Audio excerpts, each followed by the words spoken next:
नमस्कार श्रुति और आप देख रहे हैं नेक्स्ट 9 न्यूज। यूपी की 10 विधानसभा सीटों पर होने वाले उपचुनाव के लिए भारतीय जनता पार्टी के केंद्रीय नेतृत्व ने 9 सीटों पर खुद चुनाव लड़ने का बड़ा फैसला ले लिया है। साथ ही इन सीटों के लिए 9 प्रत्याशियों के नामों को भी फाइनल कर दिया गया है। यह भी तय किया गया है कि उपचुनाव नए चेहरों को ही अधिक मौका दिया जाएगा।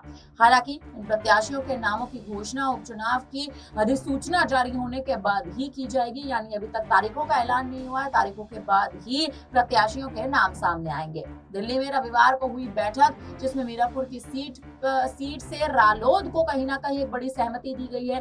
2022 में भी रालोद यहां से जीतता नजर आया था, जबकि 9 सीटों पर भारतीय जनता पार्टी ने अपने सिंबल पर चुनाव लड़ना तय किया है। भाजपा के राष्ट्रीय अध्यक्ष जेपी नड्डा के आवास पर करीब 1 घंटे तक चली बैठक में केंद्रीय गृह मंत्री अमित शाह, मुख्यमंत्री योगी आदित्यनाथ, दोनों ही उप मुख्यमंत्री केशव प्रसाद मौर्य और ब्रजेश पाठक, वहीं भाजपा के प्रदेश अध्यक्ष भूपेंद्र चौधरी, महामंत्री संगठन धर्मपाल की भी मौजूदगी थी। बैठक में तय किया गया है कि सभी सीटों का जातीय समीकरण देखते हुए नए चेहरों को इस बार उपचुनाव में उतारा जाएगा।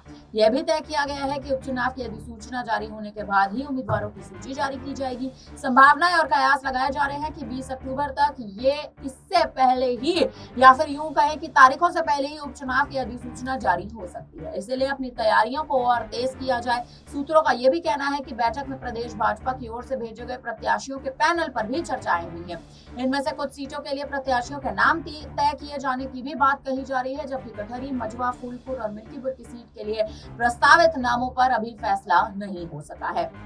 अलबत्ता इन सीटों पर पैनल में शामिल पिछड़े नेताओं को ही चुनाव लड़ाने पर गंभीरता से विचार किया गया है।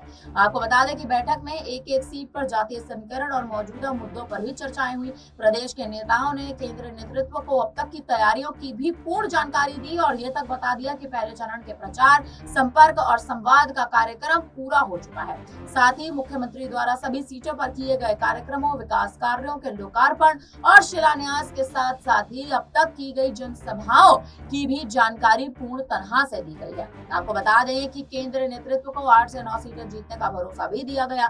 बैठक में समाजवादी पार्टी और बहुजन समाज पार्टी द्वारा उतारे गए उम्मीदवारों के लिहाज से रणनीति तैयार करने पर भी पूर्ण तरह से चर्चाएं की गई हैं। खासकर उन सीटों पर चुनाव जीतने को लेकर अधिक प्रभावी तरीके से काम करने पर सहमति जताई है, जिन सीटों पर समाजवादी पार्टी का पूर्ण कब्जा है। आपको बता दें कि बैठक में कटहरी, मिल्कीपुर और मझवा की सीट को लेकर सबसे अधिक माथापेची देखने को मिली। सूत्रों का कहना है कि सुरक्षित सीटें होने की वजह से मिल्कीपुर से कई दलित चेहरों को भी उतरना है।